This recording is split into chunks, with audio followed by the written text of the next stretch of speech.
como tudo Isaías, que vocês sabem que Isaías, ele é um profeta messiânico. Messiânico quer dizer que anuncia a vinda de Cristo, na verdade. Messias. Do Messias. É grande, então o maior, assim, o que mais escreveu, em cima Jeremias também, mas nem tanto, em cima de Cristo, da vinda de Cristo. Quase todos os capítulos, eles têm realmente profeticamente, ele não sabia, óbvio que ele não sabia. Ele falava o que Deus estava mandando falar para o pessoal.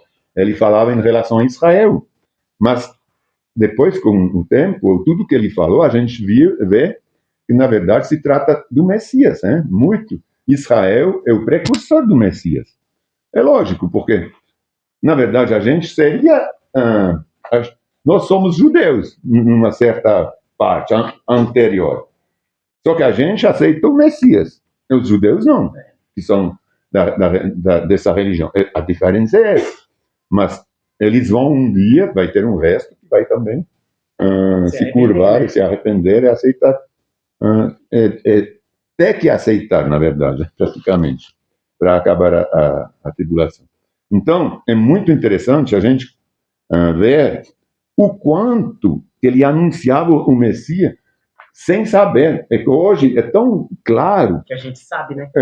Que a gente pode ver como é fantástico que Deus falou para um profeta 650, 700 e poucos anos antes do nascimento do Messias, com tanta clareza, como ele fala para o povo de Israel, naquela época, de Judá, como os planos de Deus, que através de Israel é um precursor do Messias também já. A gente entende isso quando a gente lê. Que o Israel... Tem alguma coisa que está queimando? Não, sim. Eu acho que sim. Bem. Está muito quente aqui. Desliga. Não, alguém tinha virado. Estava muito quente. Depois ele ficou tudo torrado. Não, agora baixei bem. Estava no máximo. Então, o que a gente vai ver aqui é o quanto Israel já também... O povo, quando Deus escolheu Israel, ele também já está nos mostrando como se Israel fosse o Messias, que vai anunciar a missão de Israel era, na verdade, anunciar o Redentor, o Senhor, no mundo inteiro naquela época. É a missão de Cristo também, é a nossa missão também. Então, é maravilhoso. A nossa missão, a gente encontra ela já em Isaías, há 700 anos. É isso que a gente vai ressaltar hoje. É a missão que a gente tem, que Israel teve, que Jesus teve, que a gente tem. É de anunciar a salvação, desde a época de Israel. Então vamos ler. Eu sempre vou fazer esse paralelo. Tentar, Então, capítulo 49, Isaías. Ouçam-me, vocês em terras distantes. Prestem atenção, vocês que estão longe. Aqui ele está falando para um povo que não conhece Deus. Ouçam-me, vocês em terras distantes. Prestem atenção, vocês que estão longe. O Senhor me chamou antes de meu nascimento. Desde o ventre ele me chamou pelo nome. Agora, quem ele chamou aqui?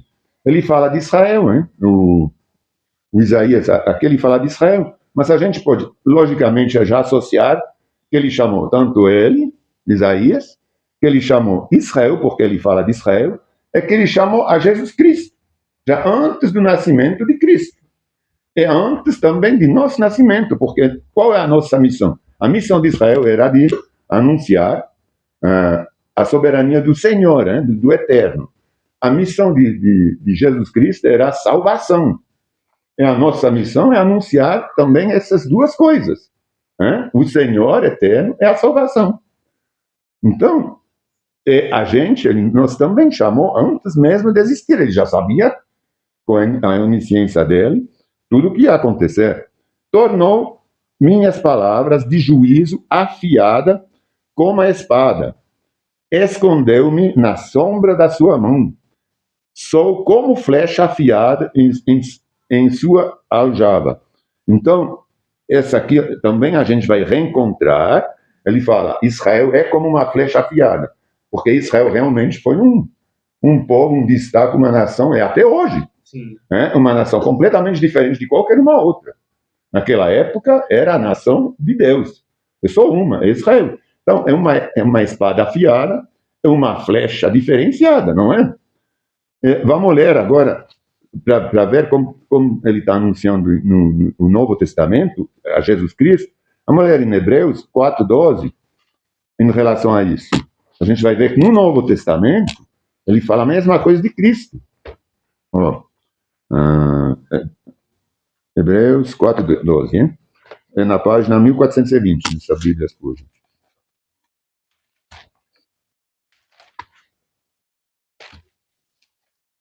Maravilhoso de poder ver como as coisas se repetem no Novo Testamento, hein?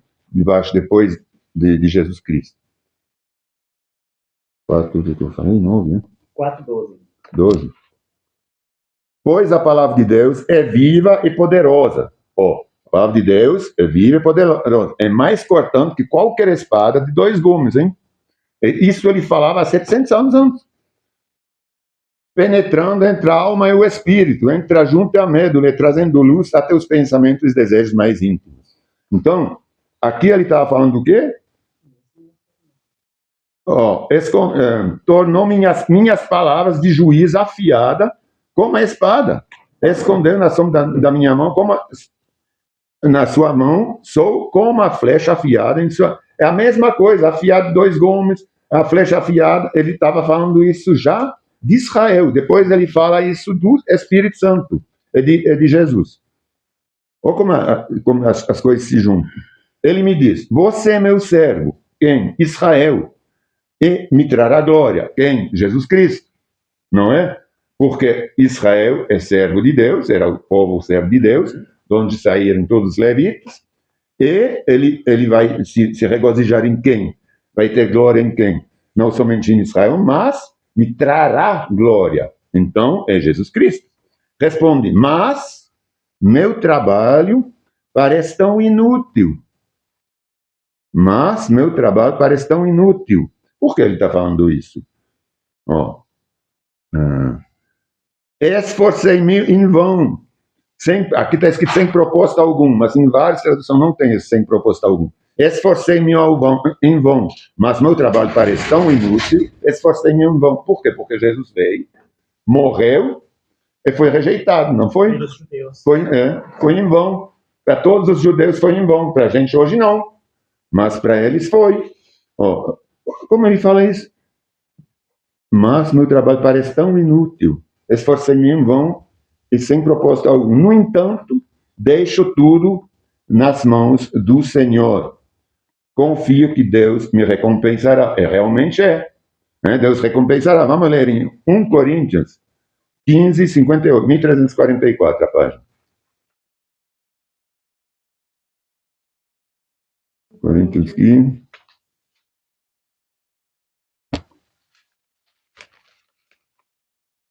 Eu vou reler antes de ler em Coríntios.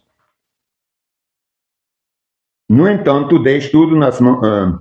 Mas meu trabalho parece tão inútil. Esforcei-me em vão. No entanto, deixo tudo nas mãos do Senhor. E confio que Deus me recompensará. 15:58, hein? Vamos ler agora em Coríntios. Portanto, meus amados irmãos, sejam fortes e firmes. Trabalhem sempre para o Senhor com entusiasmo, pois sabem que nada do que fazem para o Senhor é inútil. Ali ele estava falando, mas parece que é tudo inútil, não é? Paulo fala em Coríntios, não, você vê que não foi inútil. Tudo que vocês fazem não é inútil, é pelo Senhor. Então o Senhor não veio. Parece, ele está falando aqui que parece, mas não foi inútil, hein? Isso está confirmado aqui em Coríntios, parece, mas não foi. A gente é salvo por ele. E tudo isso ele já falava. Isso que é maravilhoso. O Senhor me honrou. Não. Confio que Deus me recompensará. Agora fala o Senhor. Aquele que no ventre me formou para ser seu servo, que é Jesus Cristo, e que me encarregou de trazer Israel de volta para ele. Não se desviou, então? Não parecia que era inútil? Israel não se desviou? Agora ele está falando de Cristo, aquele que me formou para ter o povo como missão de servo. Jesus foi o servo de Deus, hein? Ele veio como servo para nos servir, para servir. Que me encarregou de trazer Israel de volta para ele, os judeus. Ele veio para quê, Cristo? Ele veio para dar a salvação. Eles não aceitaram, mas ele foi encarregado para trazer os judeus de volta para ele, não é? Os judeus estavam todos perdidos, não aceitaram. E foi ele foi levado para trazer em primeiro o povo de Deus de volta. Só que eles não escutaram ele. Mas a missão dele é depois, ele vai trazer esse povo de volta, os 144 mil. Aquele que no vento me formou para ser seu servo, que é a missão do servo de Jesus Cristo, que me encarregou de trazer Israel de volta para ele. O Senhor me honrou, meu Deus me fortaleceu. Ele diz: você fará mais que restaurar o povo de Israel para mim. A missão de Jesus Cristo. Eu o farei para luz para os gentios, e você levará minha salvação aos confins da terra. Esse aqui somos nós. Ele não fez muito mais que trazer, ele faz muito mais que trazer os judeus de volta, ele vai nos salvar os gentios, que somos nós. Eu farei luz para quem? Para nós, os gentios, e você levará minha salvação aos confins da terra. O que a gente é salvo por Jesus Cristo. Então, é Jesus Cristo. É claro que os judeus ainda não vieram, todos, muitos ainda não vieram, a maioria não vieram, mas vão vir os 144 mil. O Senhor, isso aqui a gente pode ver também, que eu tinha anotado aqui, em Mateus 5, 14 e 15. Você levará minha salvação aos confins da terra, para mostrar que é Jesus Cristo, a gente pode ler em Mateus 5, 14 e 15. Mateus do Evangelho, hein? Sim. Mateus 5, 14 e 15. Isaías, quando a gente começa a ler com esse recuo que ele está anunciando do Messias, a gente vê ele em cada sentença quase. 14 e 15. Aqui. Vocês são a luz do mundo. É impossível esconder uma cidade. Ele está falando que é para os confins do mundo, hein? Vocês são a luz do mundo. É impossível esconder uma cidade construída no alto de um monte. E não faz sentido acender uma lâmpada e depois colocá-la lá sob um cesto. Pelo contrário, ela é colocada num pedestal de onde ilumina todos que estão na casa. Então é isso que Jesus veio fazer aqui. Ele veio para iluminar o mundo, hein? Como Isaías justamente o preveu, o profetizou, né? E como ele falou aqui, para mim, eu farei luz para os gentios, essa luz que vai até os confins do mundo, e você levará a minha salvação aos confins da terra. O Senhor, o Redentor, é o Santo de Israel. Redentor é o Senhor Jesus Cristo, o Santo de Israel, diz aquele que é desprezado e rejeitado pela nação. Como que ele pode falar isso? Diz aquele que é rejeitado e desprezado pela nação 700 anos antes, sem saber que Jesus Cristo ia nascer. Ninguém tinha falado isso. Era realmente profeticamente pelos Espíritos Santos. O Senhor, o Redentor, o Santo de Israel, diz aquele que é desprezado e rejeitado pelas nações. Aquele que é servo dos governantes, porque ele estava sujeitado aos reis, você lembra? Como Jesus foi julgado por Pôncio Pilatos, por todo mundo, ele estava servo dos governantes. Que é servo dos governantes. Reis se levantarão quando você passar, príncipes se curvarão até o chão, por causa do Senhor que é fiel, por causa do Santo de Israel, que o escolheu. Além disso, disse o Senhor, no tempo certo, eu lhe responderei. No dia da salvação, o ajudarei. No tempo certo, que no fim dos tempos, ou quando Jesus vai nascer, ser sacrificado, ressuscitar, eu lhes responderei. No dia da salvação, o ajudarei. Qual será esse dia, se não for o dia do Senhor Jesus Cristo, hein? Eu o protegerei e darei ao povo para que seja símbolo da minha aliança com eles. Ele deu Jesus ao povo, aos gentios. Como que? Símbolo. Ele sacrificou como a nova aliança, não é?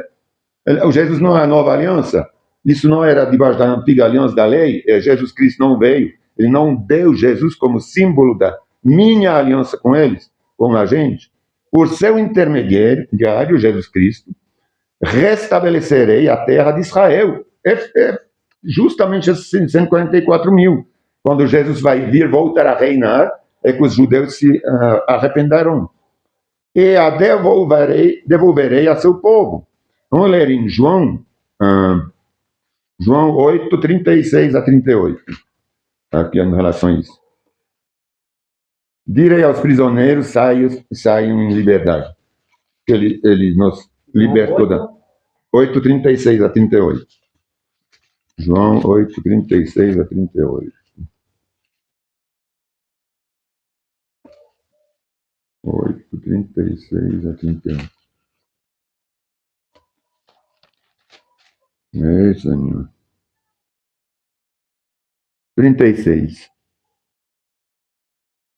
O escravo não é membro permanente da família, mas o filho faz parte da família para sempre. Portanto, se o filho os libertar, ele não fala de libertar, se o filho os libertar, vocês serão livres de fato. É isso que ele veio fazer, nos libertar, né?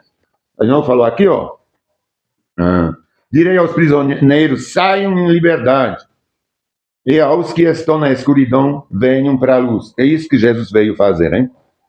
Serão minhas ovelhas e se alimentarão em pastos verdes. Porque ele é o bom pastor, hein?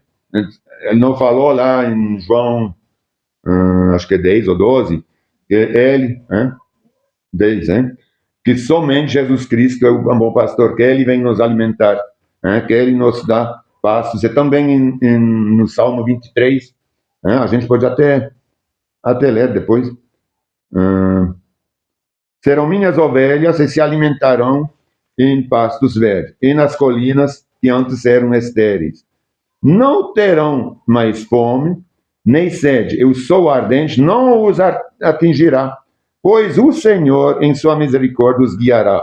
Ele os conduzirá a águas frescas, transformará os montes em caminhos planos, e as estradas serão erguidas acima dos vales. Vamos ler lá em Salmo, então? No Salmo 23, no versículo, eu vou ler.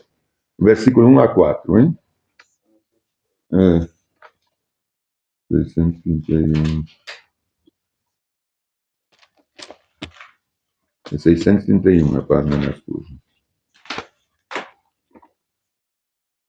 É muito conhecido, mas é bom reler. O 23? O 23, você pode até ler, você já encontrou? Versículo 1 a 4. Pode ler, então. O Senhor é meu pastor e nada me faltará. Ele me faz repousar em verdes pastos e me leva para junto de riachos tranquilos. Renova minhas forças e me guia pelo caminho da justiça. Assim ele honra o seu nome. Amém. Você vê que o Senhor também lá em Salmos, o salmista estava falando do Senhor, não só de Deus, mas do Senhor Jesus Cristo, hein? Porque que é o bom pastor, né? Que ele fala do bom pastor. Vejam o versículo 12 agora, de Isaías. Vejam, meu povo retornará de longe, de terras ao norte e ao oeste, de lugares distantes ao sul, como do Egito. Esse aí é depois da deportação. Ele fala também da deportação, que já voltará, serão perdoados da Babilônia. Cantam os céus, alegram-se, ó terra, e rompam em cânticos, ó montes. E rompem, é difícil entender, né? Gritam, regozijam-se, exultam, quer dizer, irrompem. Aqui eu tenho irrompem nessa Bíblia. Pois o Senhor consolou o seu povo. Quem é o consolador? O Espírito Santo, não é? Que vem em cima de todo mundo. Pois o Senhor consolou o seu povo, os seus filhos, né? E terá compaixão dele em meio ao sofrimento. Esse aqui em meio tem a deportação, quando eles sofreram, Judá foram deportados e libertos depois, e tem também no meio do sofrimento da tribulação, da grande tribulação, que o Senhor ele vai ter compaixão. Sião, que é Jerusalém, porém diz, o Senhor nos abandonou, o Senhor se esqueceu de nós. Isso é quando eles foram deportados, para a Babilônia. Pode jamais, aí ele responde, pode jamais se esquecer do filho que ainda mama? Não, ele não os abandonou. Às vezes a gente, até a gente, né? Quando a gente pensa, puxa, eu estou estou orando, estou pedindo, às vezes o Senhor não me escuta, não é? A gente tem isso aí, a gente pode pensar, cadê o Senhor? Será que Ele nos abandonou? Mas o Senhor não nos abandona, Ele nos responde. Pois a mãe se esquece, pode, a mãe se esquecer do filho, que ainda mama, pode deixar de sentir amor pelo filho a quem ela deu luz, é o Senhor que nos deu luz. Então Ele não vai nos esquecer, de jeito nenhum, nunca. Mesmo se a gente pecou, a gente tem sempre a oportunidade de se arrepender e de voltar para Ele, porque a gente é filho de Deus. A gente é como uma mãe. Um pai, o pai nunca vai abandonar o filho. Ele é ruim demais, mas continua sendo o filho, não é? Mesmo se mas para abandonar é complicado, não é? Claro que a gente tem que, em certos momentos, a gente tem que escolher um caminho, mas não quer dizer que a gente abandonou o filho ou abandonou os pais, porque a gente não tem o mesmo pensamento. Então, vamos supor que os pais, os filhos estão adorando outros deuses, a gente não vai fazer o mesmo. Mas não é por isso que ele não continua sendo filho ou pai, né? A gente não abandona, a esperança que eles mudam é a última que morre, né? Sião, porém, não pode deixar de sentir amor pelo filho que ela deu à luz, mesmo que se fosse possível, mesmo que isso fosse possível, eu não me esqueceria de vocês, está falando o Senhor. Vejam, escrevi seu nome na palma da minha mão. Aí a gente pode ler em Hebreus 13, 5, 1430 página. Hebreus 13, versículo 5. Quanto que eu falei? 13, 5. 1430. 13, 5. É bom fazer essas coisas, essas pesquisas no Novo Testamento, para ver como tudo se encaixa, hein? 12, 15, hein? Cadê? 13, 5. Tem nada a ver, 13, 5. Não amam o dinheiro, estejam satisfeitos com o que têm, porque Deus diz, não o deixarei, jamais o abandonarei. Isso aqui é o que talvez Paulo, a gente não sabe muito bem quem escreveu Hebreus, está colocando aqui. Não o deixarei, jamais o abandonarei. Então, a gente não precisa encontrar nossa segurança ou em dinheiro, ou em marido, ou em mulher, ou em o que for. Exatamente.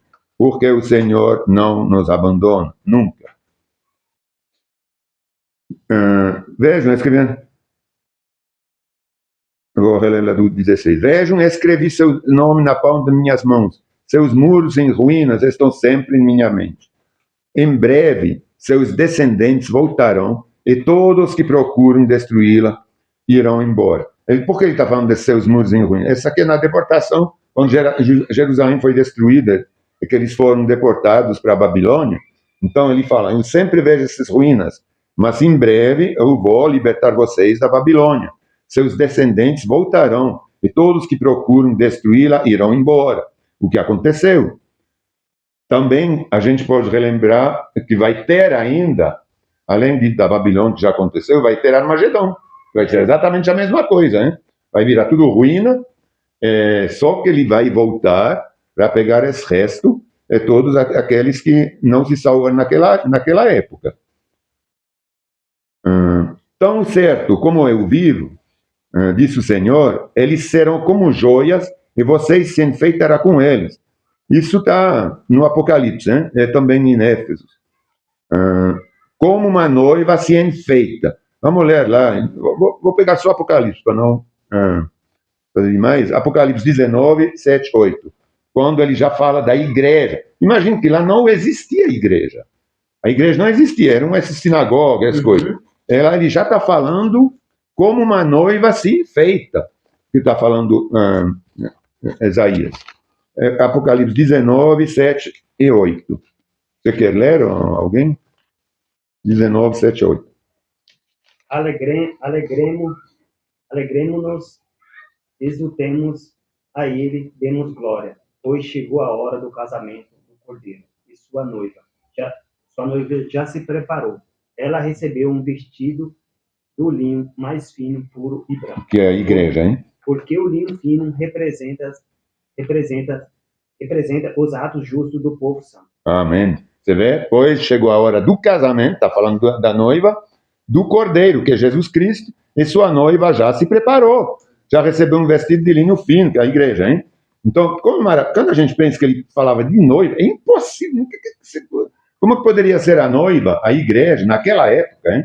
700 anos do nascimento do noivo, entendeu?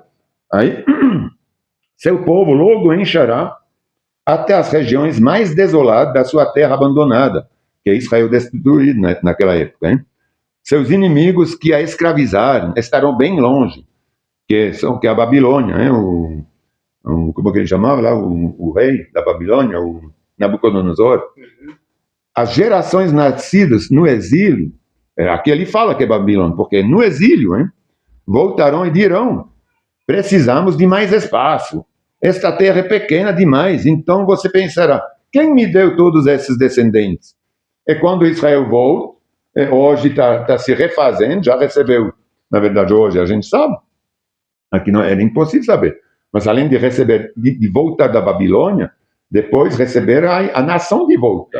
Em 1949, receber a nação de Israel de volta. Agora estão crescendo, apesar que está... Já se cumpriu aqui a profecia. Exatamente. Ainda vão crescer muito, vão se desenvolver muito. Vai dar muitos filhos ainda. Quase todos os meus filhos foram mortos, e os que restaram foram levados para o exílio. Fiquei aqui sozinha. De onde veio tanta gente? Quem os criou para mim? A gente vai ler aqui em Mateus 28, 19. Assim disse o Senhor soberano. Vamos ler antes em Mateus 28, 19. Mateus 28, 19. É bem lá no final, né? É o último versículo, penúltimo versículo. Portanto, vão e façam discípulos de todas as nações, batizando-os em nome do Pai, do Filho e do Espírito Santo. Aqui a gente vê que vai além da nação de Israel, hein? Vai para todos os gentios. Quando ele fala, aonde vai caber tanta gente? Por quê? Porque os gentios vão vir a Cristo, que somos nós. Então, e muita gente, imagine, naquela época era só o povo de Israel, hein? Hoje é o mundo inteiro. Hoje a religião maior do mundo é o cristianismo, hein? Por enquanto, está se desenvolvendo. Às vezes é um pouquinho um falso cristianismo, hein? Mas quem se diz cristão no mundo hoje é na maioria, entendeu? Então, realmente está ficando muita gente. A gente está se perguntando onde vai caber tudo isso. Eles estão falando lá em Israel, hein? Da onde veio tanta gente? Quem os criou para mim? Assim disse o Senhor soberano: vejam, darei um sinal às nações. Elas trarão os filhos pequenos de Israel de volta nos braços e carregarão as filhas nos ombros. A gente poderia ler em Filipos 2, capítulo 2, 9 a 11. Na página 1379. Quem quer ler? Seguir lá, 1379, na Spurgeon. Filipenses, isso. Falei Filipos, né? Filipenses 2, 9 a 11.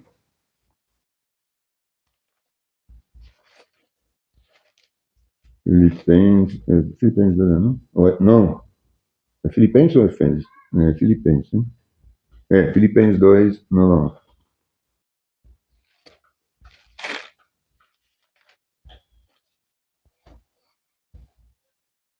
Por isso Deus o elevou ao lugar de mais alta honra. Ele lhes deu o nome que está acima de todos os nomes, para que o nome de Jesus, todo joelho se dobre, nos céus, na terra e debaixo da terra, e toda língua declare que Jesus Cristo é Senhor, para a glória de Deus. É dali que vai vir tanta gente. Por quê? Porque todo joelho um dia vai se dobrar na frente de Cristo, hein?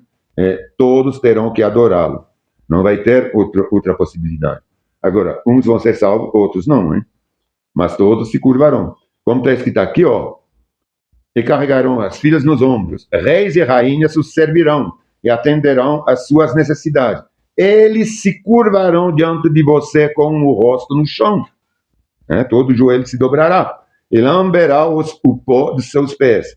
Então você saberá que eu sou o Senhor, Jesus, que é Deus também naquela época.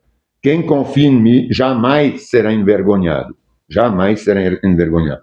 Quem pode tirar o despojo das mãos de um guerreiro? Quem pode exigir que um tirano liberte seus prisioneiros? Só Deus, O tirano seria Satanás, hoje para nós. Quem pode exigir que um tirano liberte seus prisioneiros? O povo de Deus é Jesus Cristo, pode libertar. Mas o Senhor diz, os cativos dos guerreiros serão libertos, e o despojo dos tiranos será retomado, pois lutarei contra os que lutam contra você, e salvarei seus filhos. E nós somos os filhos que ele salva. Alimentarei seus inimigos com a própria carne deles, ficarão bêbados com rios do próprio sangue. Isso a gente vê, essa afirmação a gente vê também em Jeremias, quando ele fala de Armagedon. Eles ficarão bêbados de tanto sangue, vai ser rio de sangue lá espalhado, todo mundo saberá que eu sou o Senhor, seu Salvador e seu Redentor, Cristo. E também isso está em Armagedon, em Jeremias, que todos que ele está parando a sangria para que todos possam reconhecer que ele é o Senhor, o poderoso de Israel. É assim, acaba o versículo, sobre a soberania e o poder de Jesus Cristo. E às vezes a gente pode pensar hoje, mas a gente tem essa missão, O Senhor, ele chamou o povo, quando ele libertou o seu povo do Egito, ele deu uma missão para Israel, de realmente levar Deus para o mundo. Depois ele nos deu essa missão aos gentios, além do povo dele, ele estendeu essa missão aos gentios, que somos nós, através de Jesus, dos apóstolos, para a gente levar também o nome de Cristo para todas as nações. Ele nos deu o Espírito Santo para nos guiar.